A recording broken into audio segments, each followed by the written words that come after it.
Chers et frères dans le Christ, bonjour et bienvenue à cette méditation en ce mercredi de la première semaine du temps de Carême.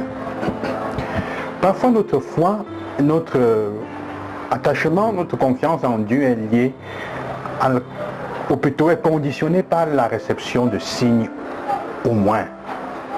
Par le fait qu'on puisse recevoir des signes, avoir rechercher des signes comme parfois dans certaines églises que nous avons autour de nous, on recherche des signes éclatants. Jésus nous dit que l'unique signe qu'on a maintenant, que nous sommes censés avoir, qui est le signe des signes, c'est celui de sa résurrection. C'est celui, on pourrait dire aujourd'hui comme chrétien, de sa présence mystérique, de sa présence comme sacramentelle au milieu de nous. Ce n'est pas toujours évident de l'avoir.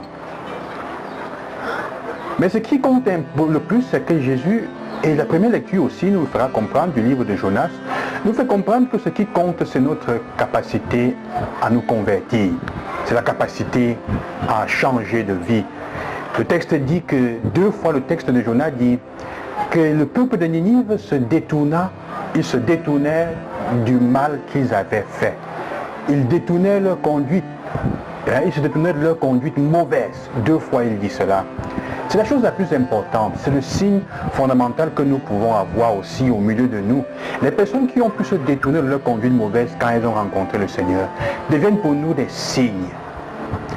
La prédication de Jonas est une prédication bâclée. Jonas ne veut pas aller à Ninive, on le sait. Jonas va annoncer à Ninive malgré lui. Il prend une demi-journée pour parcourir une ville qui a besoin de 3 jours en temps normal. Ça vous dit et ça nous dit avec quel mépris on peut dire. Et on verra dans la suite du texte en fait qu'il n'a même pas envie que Ninive se convertisse. Il se pose un peu comme un obstacle au plan de Dieu. Parfois les annonces et les proclamations de l'évangile les plus mal faites avec mauvaise foi, sont celles qui parfois portent le plus de fruits. Parce que vous voyez, le porter de fruits ne dépend pas toujours de la proclamation de celui qui est là.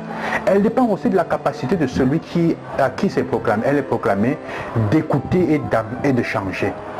Le peuple en écoutant prend au sérieux. Combien de fois est-ce que nous prenons au sérieux?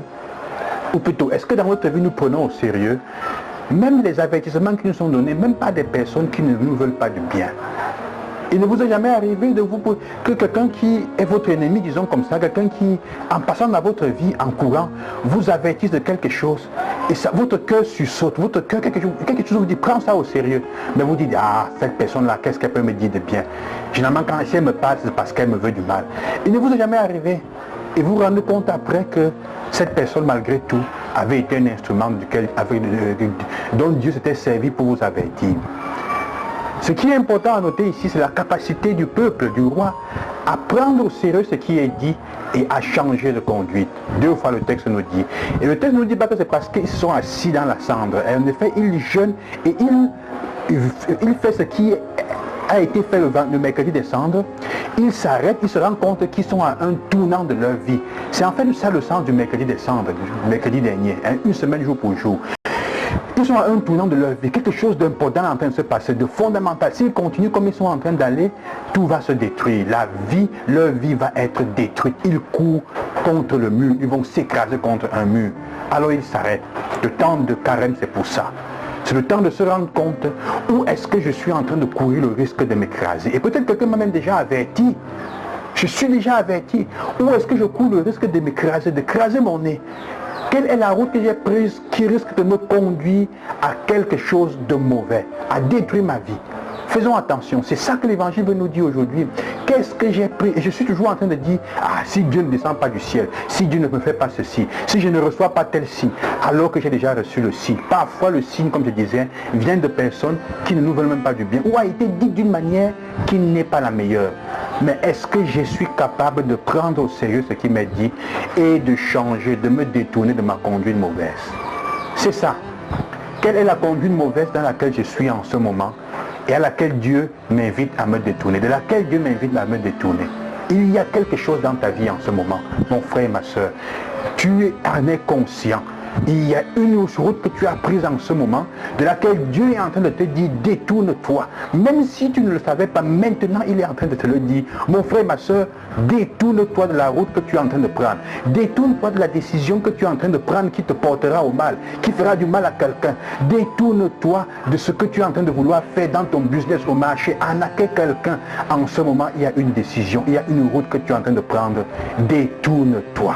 Sinon, tu cours droit à t'écraser dans le mur et tu n'en sortiras pas.